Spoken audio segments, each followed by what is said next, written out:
Assalamualaikum warahmatullahi wabarakatuh. Selamat pagi, salam sejahtera untuk kita semua. Bertemu lagi dalam perkuliahan online untuk mata kuliah Desain Struktur Baja 1. Di pertemuan kali ini, kita akan membahas tentang batang tarik. Tujuan pembelajaran kita hari ini adalah setelah mempelajari bab ini, mahasiswa diharapkan dapat untuk mengetahui perilaku keruntuhan suatu batang tarik dan juga dapat melakukan proses desain penampang suatu komponen struktur tarik. Selanjutnya, untuk materi pembelajaran kita hari ini, kita akan mempelajari tentang apa itu yang dimaksud dengan batang tarik. Yang kedua adalah tahanan nominal. Yang ketiga adalah luas neto. Yang keempat adalah efek lubang berselang-seling pada luas neto. Yang kelima ada luas neto efektif. Dan yang keenam ada geser blok.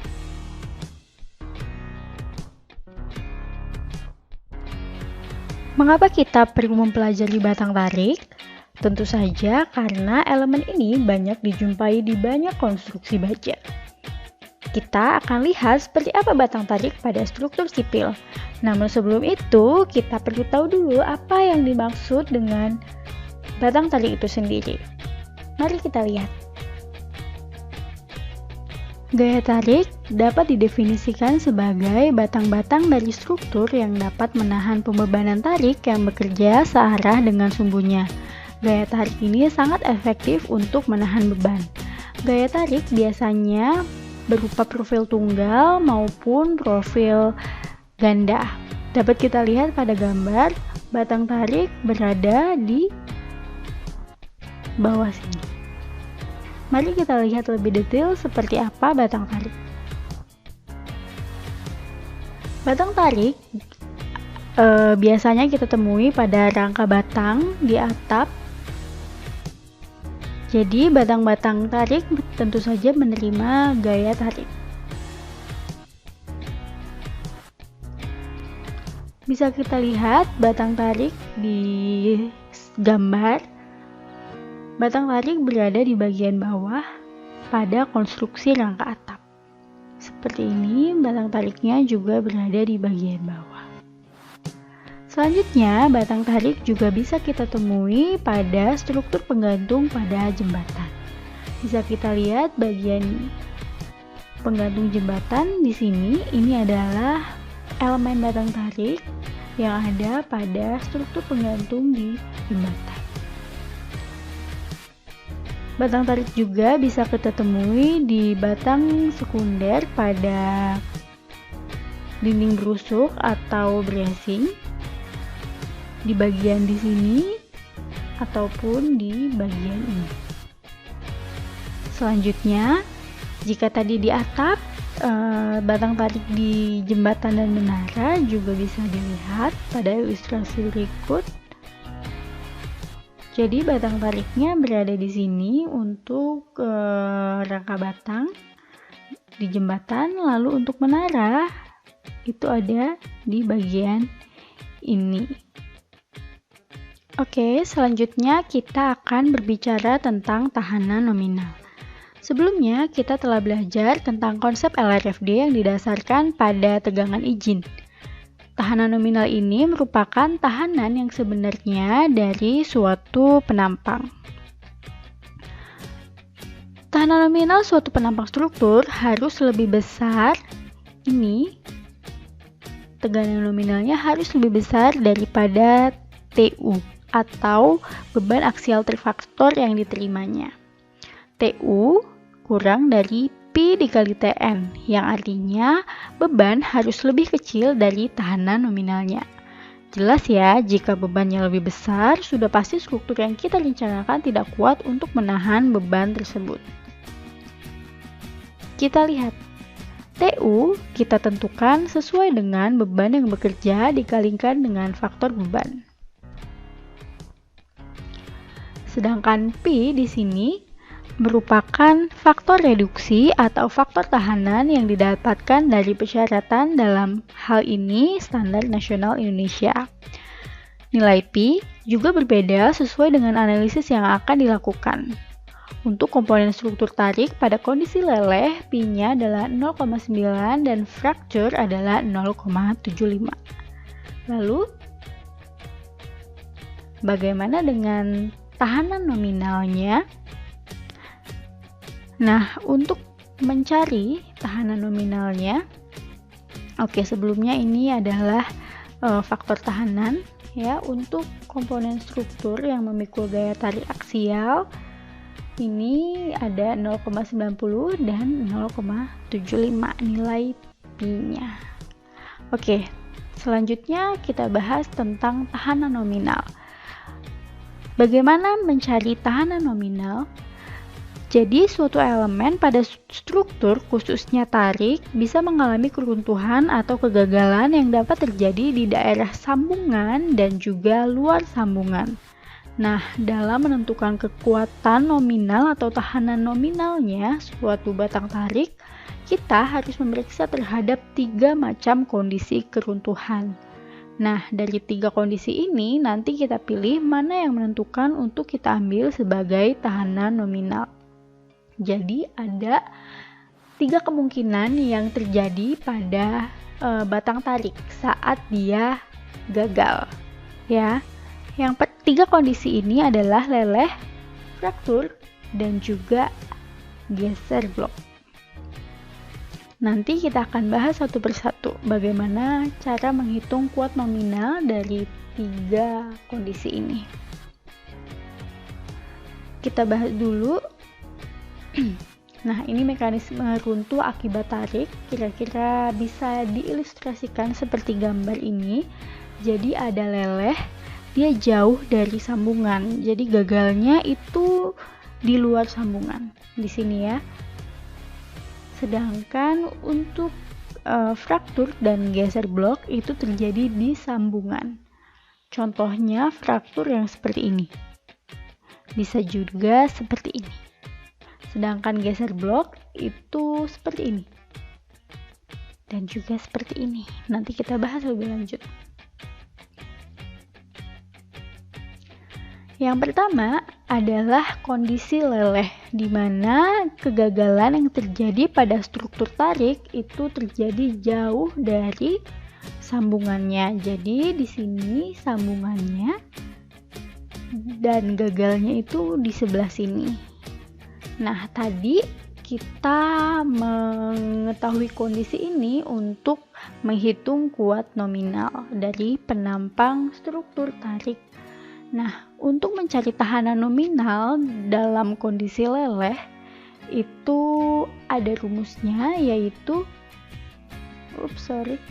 PTN sama dengan P dikali AG dikali FY. Jadi TN sama dengan AG dikali FY, di mana TN itu sudah jelas ya, tahanan nominal yang sudah kita bahas tadi.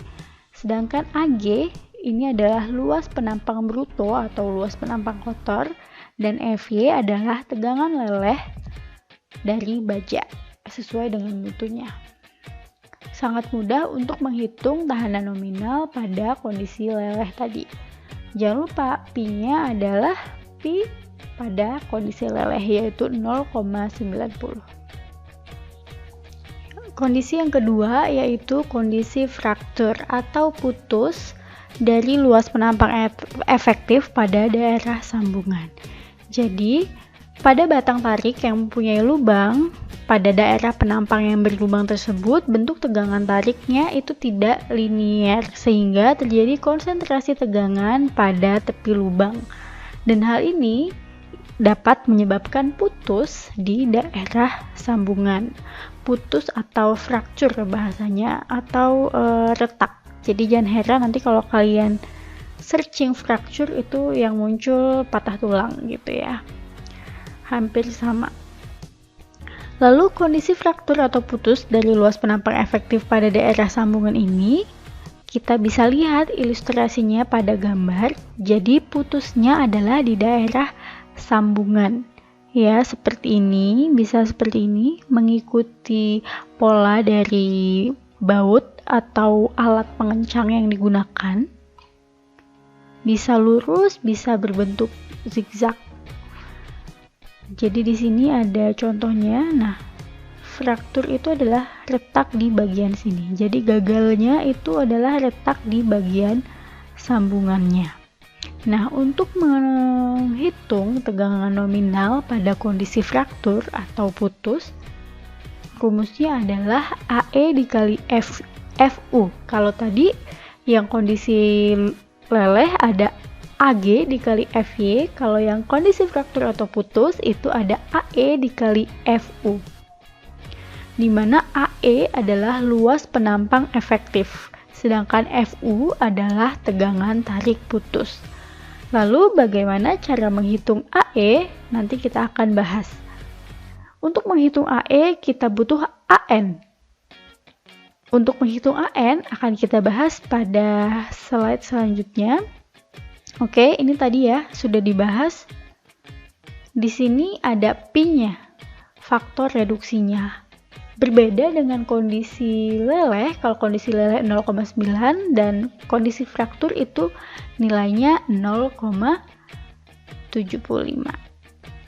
Ini. Oke, selanjutnya kita akan menghitung luas neto atau AN. Jadi syarat untuk rumus untuk menghitung tahanan nominal untuk kondisi yang kedua, kondisi fraktur adalah AE dikali FU. Untuk menghitung AE kita butuh AN atau luas neto. Jadi kita harus tahu dulu menghitung bagaimana luas neto itu.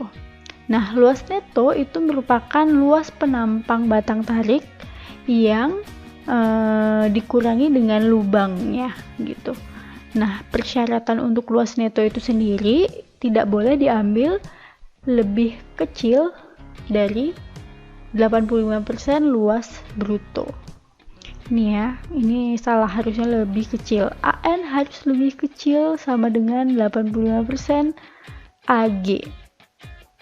Nah, lubang yang dibuat pada sambungan ini untuk menempatkan baut ini mengurangi luas penampang, sehingga mengurangi pula tahanan penampangnya. Oke, jadi karena tadi ada lubang yang digunakan, maka kita akan menghitung berapa luas ukuran lubang tersebut.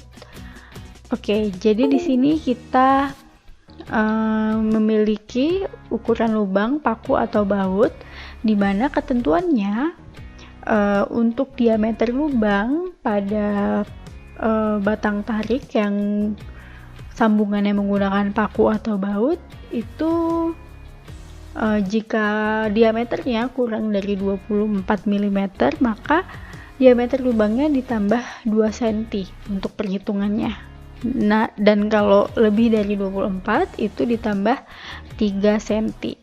Jadi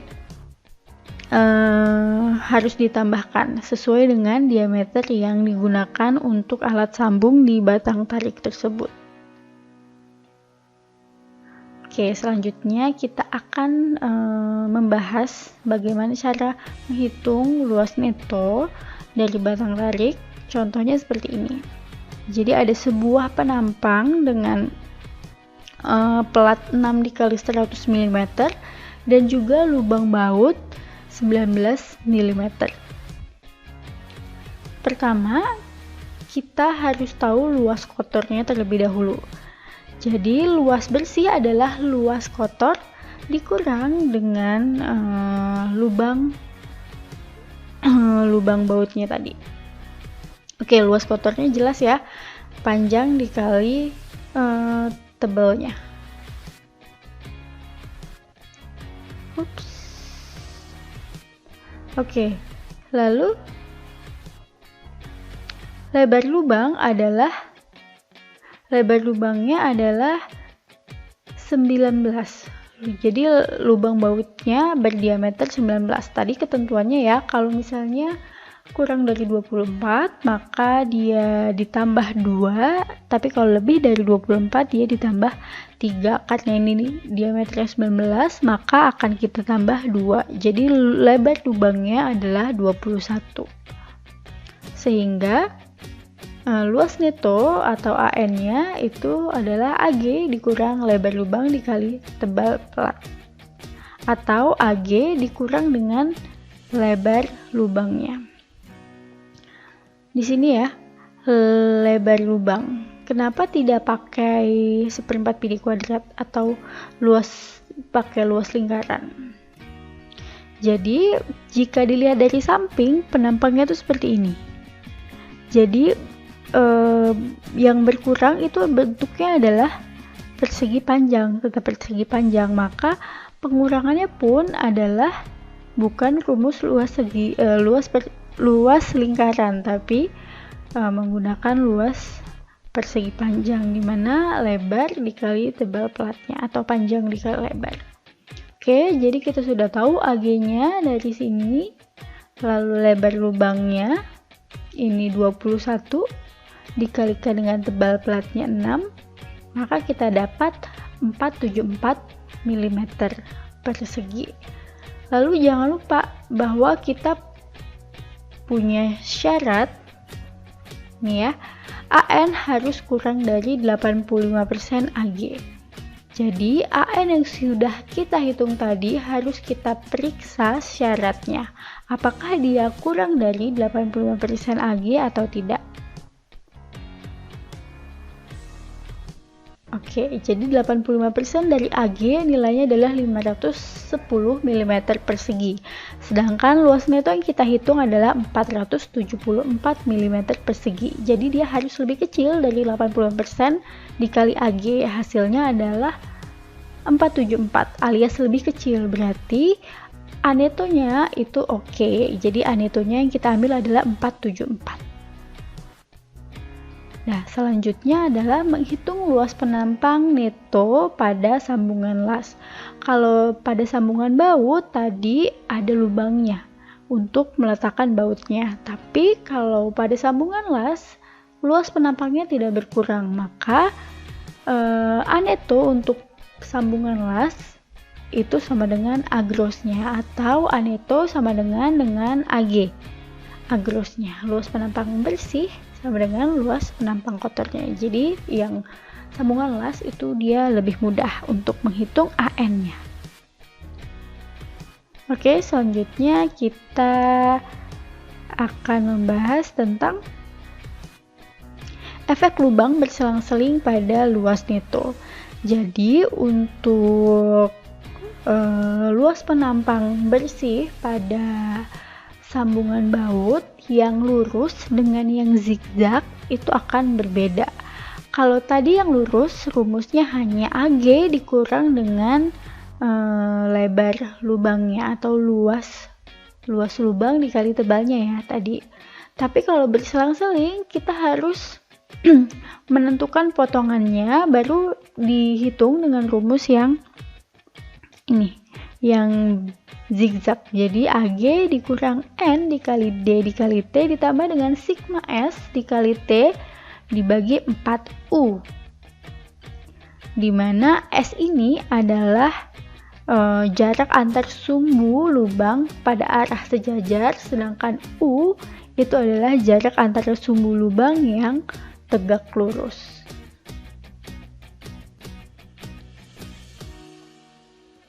Oke, jadi kita bisa lihat di sini. Potongannya akan dibuat sesuai dengan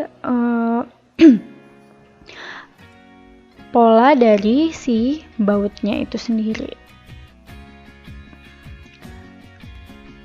Ini adalah mencari nilai U untuk berbagai profil baja. Nanti U ini akan kita bahas setelah ini. Nah, ini ada contoh soal untuk menentukan AN tetapi bautnya itu berselang-seling. Nah, untuk contoh soal akan dibahas di video selanjutnya supaya tidak terlalu panjang dan bisa dipahami antara teorinya dan juga perhitungannya atau desainnya nanti.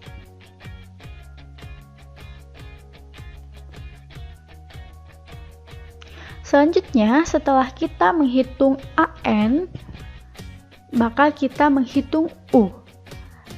Tujuannya adalah untuk mengetahui luas neto efektif yang akan kita gunakan untuk mencari tahanan nominal dari kondisi fracture. AE rumusnya AN dikali U. Tadi kita sudah bahas tentang bagaimana menghitung luas neto atau AN. Sekarang kita bahas apa itu U. U adalah faktor Sirlek atau koefisien reduksi. U ini juga nilainya berbeda-beda, tergantung dengan sambungan yang digunakan pada struktur yang akan kita desain nanti. Apakah dia menggunakan las ataukah dia menggunakan baut. Oke, luas efektif itu digunakan pada kondisi batas fraktur. Nah, pada sambungan itu terjadi perlemahan. Perlemahan itu terjadi akibat adanya shear lag dan juga perlubangan. Shear lag ini terjadi akibat adanya distribusi tegangan yang tidak merata. Sedangkan perlemahan akibat perlubangan terjadi karena luas penampangnya itu berkurang karena dilubangi. Nah, efek shear lag ini itu membuat terjadi karena adanya perubahan titik tangkap atau eksentrisitas pada struktur tarik. Nah, titik tangkap gaya pada daerah sambungan itu terletak pada sisi luar penampang yang bersentuhan, yang ini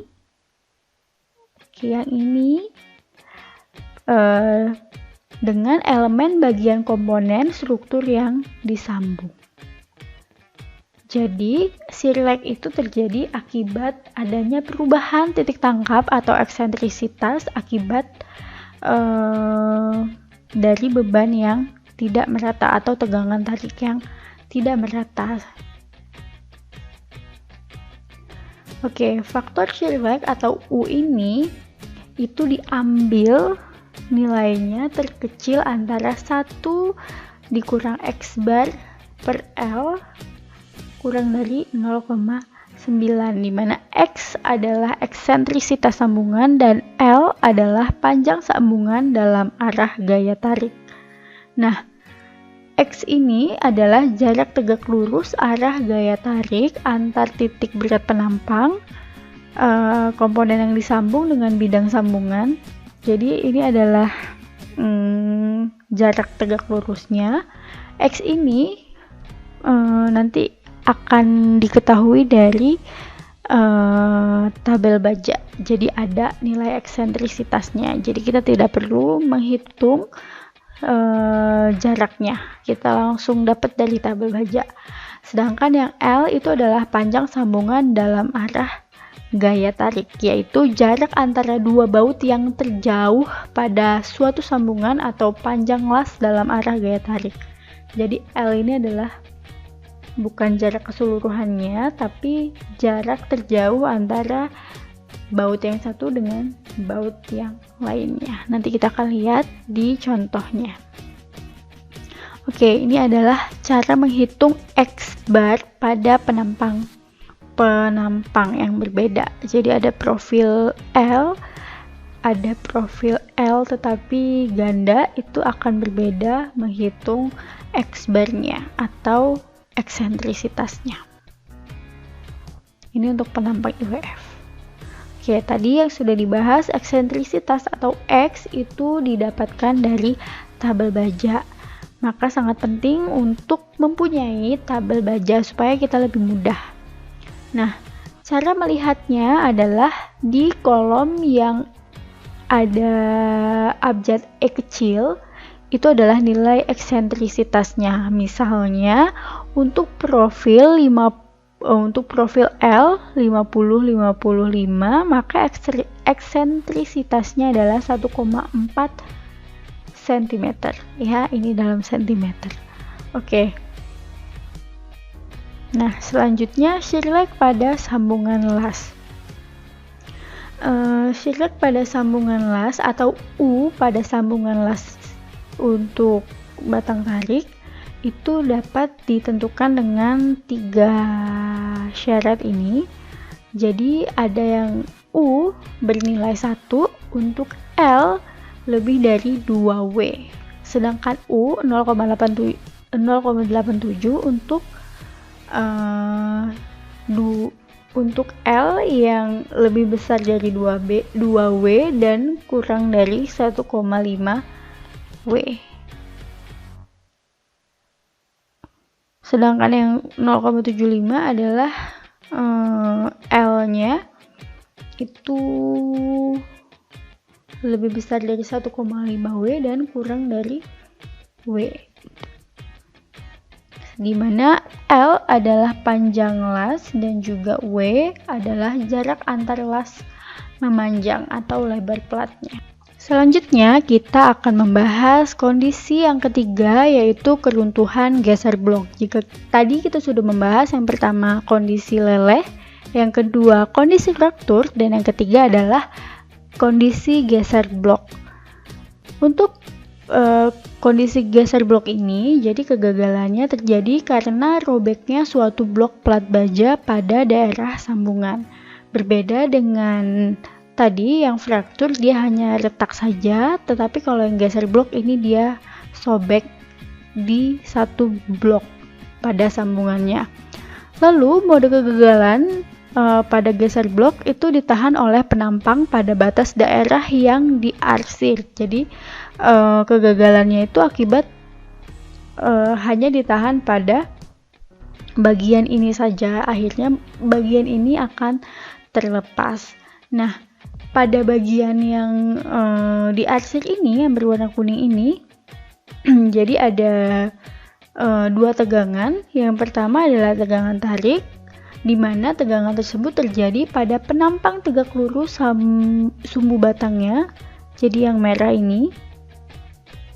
Sedangkan tegangan geser terjadi pada penampang sejajarnya, yang hijau. Pengujian menunjukkan bahwa keruntuhan geser blok merupakan penjumlahan tarik leleh pada suatu irisan dan juga geser fraktur atau geser leleh pada irisan yang lainnya.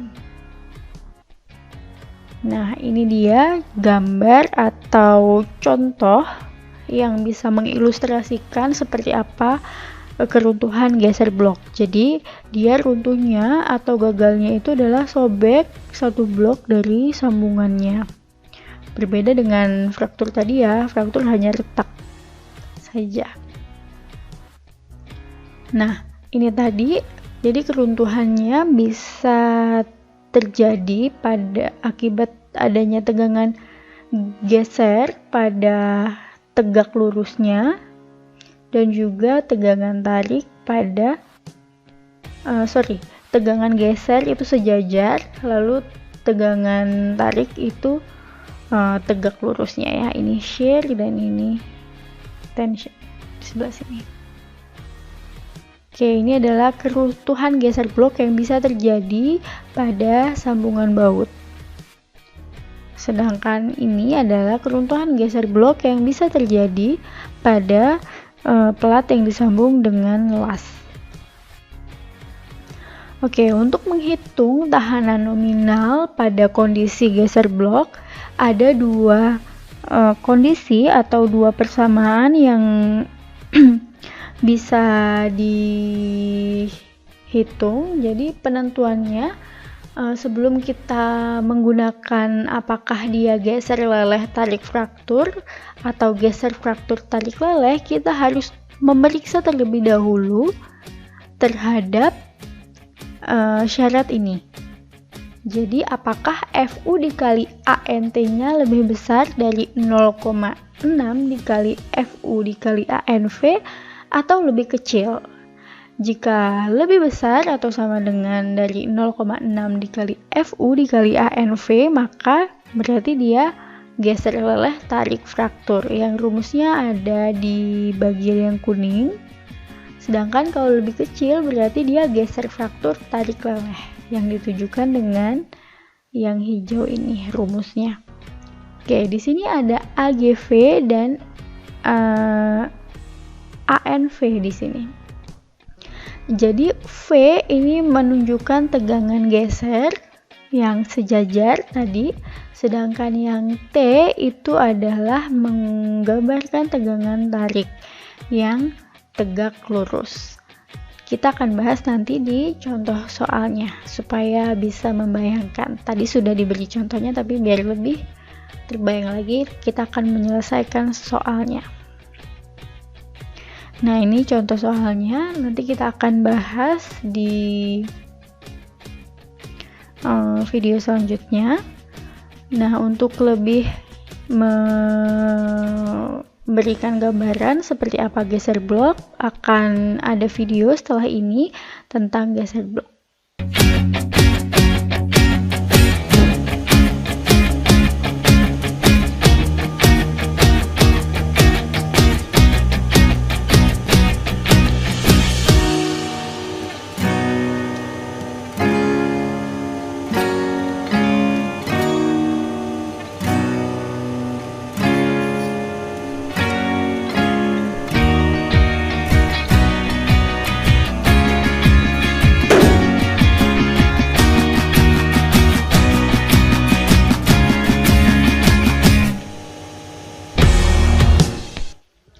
Akhirnya kita sampai di kesimpulan untuk batang tarik mata kuliah kita hari ini. Jadi tadi ada 3 keruntuhan yang terjadi pada struktur batang tarik. Yang pertama adalah kondisi leleh, di mana rumus untuk menentukan tahanan nominalnya adalah AG dikali FY. Yang kedua adalah kondisi fraktur, di mana menentukan tahanan nominalnya yaitu AE dikali FU.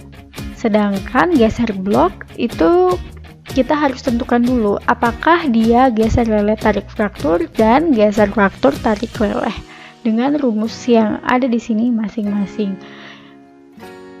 Selanjutnya, bagaimana menentukan tahanan nominal pada batang tarik tersebut jika kita sudah menghitung ketiga kondisi dari keruntuhan yang mungkin terjadi? Apakah yang lelehkah, ataukah yang frakturkah, atau yang geser blokkah? Jadi untuk memilih TN yang digunakan, itu kita pilih yang terkecil dari 3 kondisi keruntuhan tersebut. Kenapa kita pilih yang terkecil? Karena tahanan nominal yang paling kecil adalah kondisi yang paling duluan terjadi.